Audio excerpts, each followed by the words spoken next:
Horses out. We've got Ikaw Ha, past the begin, moving up in between horses, is Home Run Queen. Hello comes next.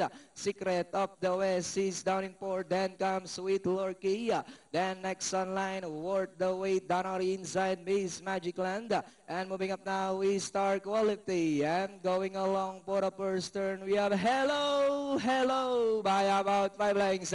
And in second, moving up now is Home Run Queen. Ikaw Ha drives back in third, moving up Sweet Lorky in fourth. Then comes Secret of the West, Star Quality, Worth the Wait. And Miss Magic Land is still racing in last. And still Hello by about 5 lengths.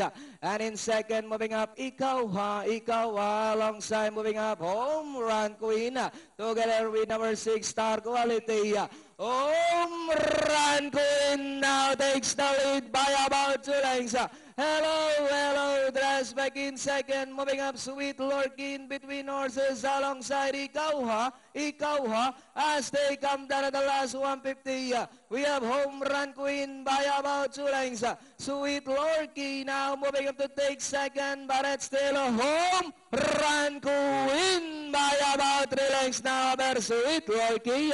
And nearing the finish line, it's Home Run Queen. Sweet Lorky, Worth the Wait, then comes Secret of the West, and Ikaw Ha. Alright, 28451. Meron pa pala. Home Run Queen.